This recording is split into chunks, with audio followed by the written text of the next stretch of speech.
Every clip that you add to a montage has its own envelope, or some people pronounce it envelope, which is how it's spelled. I've always pronounced it envelope, so forgive me. But it has its own envelope and its own fade handles. And let me show you how to use those.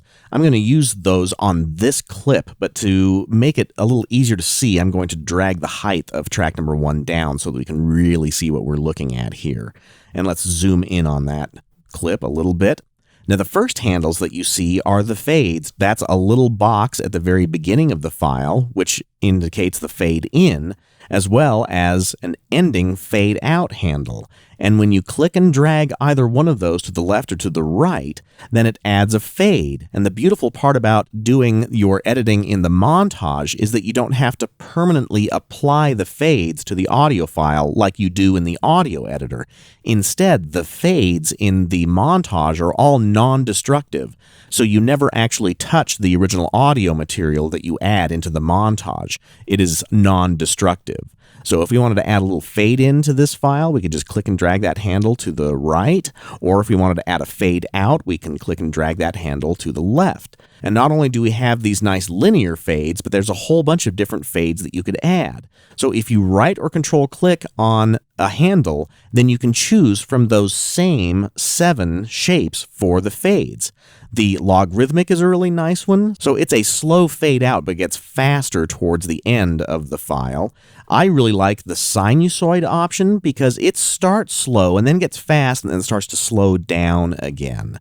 And you can do the same thing with the fade ins. You just right click on the fade in handle and then choose the shape that you want to use, like an exponential curve or an exponential plus curve.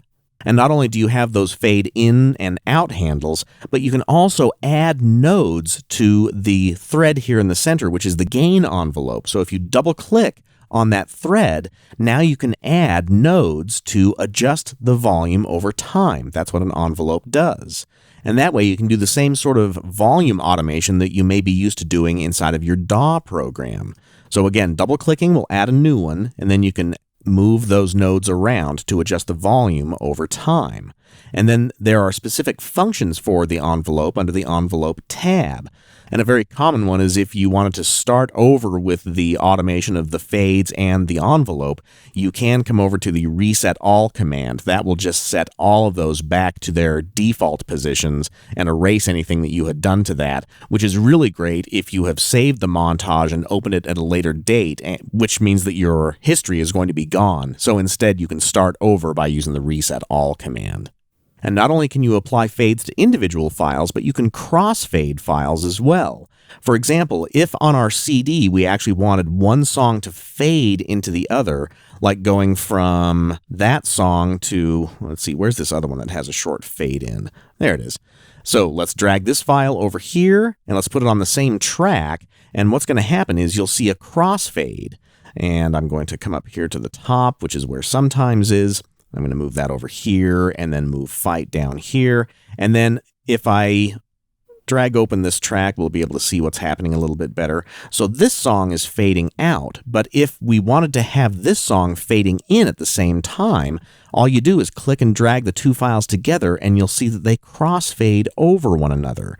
So we wanted this to be somewhere about in that position, and then each of those fades starts as a linear fade, but if you wanted one to be a little louder over time, let's go with the logarithmic fade out for that, and maybe a sinusoid fade in. So now these 2 files are going to fade out and fade in before the other track ends. So here's what the transition sounds like.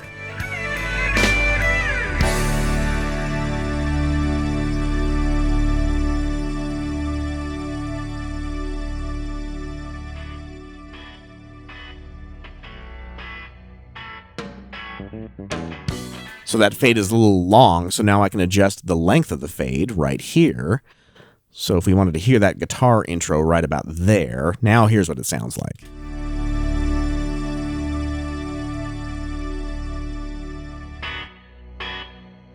Now it's a little short, but you can adjust the boundaries of those fades. Later on, I'll show you how to add CD markers that allow those crossfades to appear on a CD without the standard 2-second transition. So those are the envelopes and fades. Next, let's talk about ripple settings.